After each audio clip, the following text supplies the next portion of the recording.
Ha, ha, ha.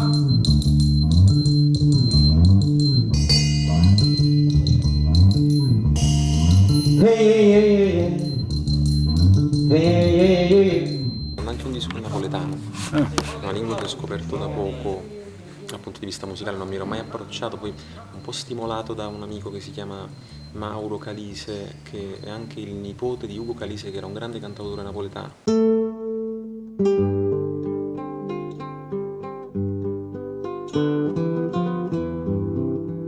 Anche Luciano Stella mi ha spinto un po' a scrivere in napoletano. Sto approcciando e tutto sommato non mi dispiace il risultato. Se devo dire che mi dispiacerebbe fare un disco in napoletano, no. Però lo farei solo in napoletano.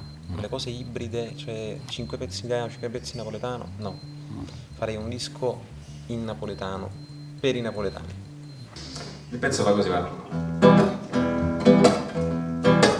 Fammi capire qual è il problema che guarda fa. Non tengo genio, le vedanze fanno passare.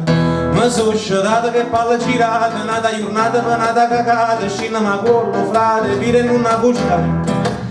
Non tengo genio per tarantella per me sapere. Ma voglio stendere a coppa nulietta, voglio morire.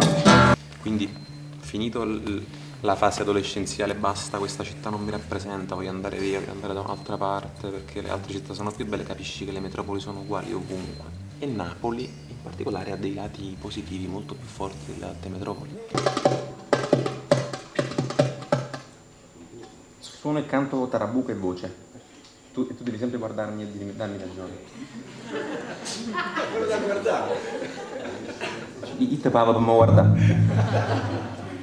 E soprattutto mantenere viva un'attenzione su un argomento che è la canzone d'autore, che è la nostra radice, la canzone d'autore.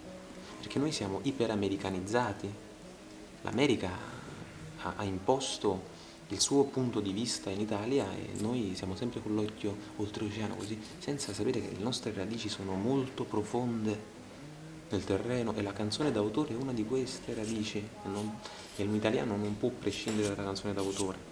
Se fosse tempo in bianco e nero che mi porta a questo stato di tristezza cronica, e se fossi solo io che credo di vedere in bianco e nero ma i colori sono uguali. Non sono cattolico abbastanza per andare a chiedere grazie e fare di chiacchiere con Dio. Non sono abbastanza democratico per chiedere alla vita cosa sono diventato io. Ma non Però secondo me la canzone d'autore ha bisogno di una rispolverata o di un...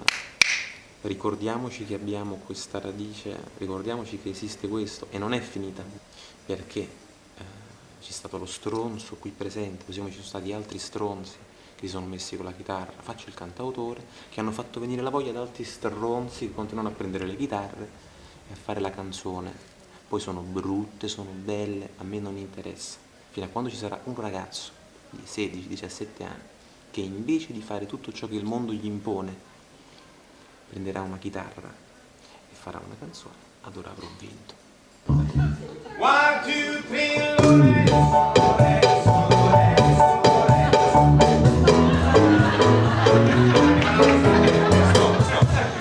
Be Quiet, prendendo questi treni che andavano e venivano verso nord, mi rendevo conto che per incontrare i miei simili cantautori dovevo andarmene sempre lontano e mi dissi, sa che bello sia a Napoli ci potesse essere il fatto che i cantautori si incontrano. E solitamente noi napoletani abbiamo questo preconcetto nei confronti di altri napoletani che non si può stare insieme perché è poi sbagliato, non è vero, che siccome popolo siamo un po' alle volte ossaccia famiglie tese, però poi è sbagliato, questo non è vero. È un preconcetto che abbiamo stesso noi, perché poi non c'è maggior detrattore di Napoli che i napoletani stessi, cioè chi è che parla male di Napoli, di napolitana, e poi anche, cioè, così influenzano anche l'opinione. Anch'io conosco i difetti della mia città, conosco i difetti della gente che mi sta accanto, però fino a quanto può andare avanti così, parlare male, ma che però, io vedo.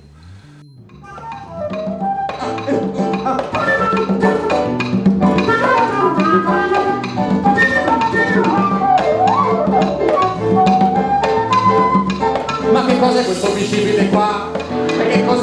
bicipite qua? E che cos'è questo bicipite qua?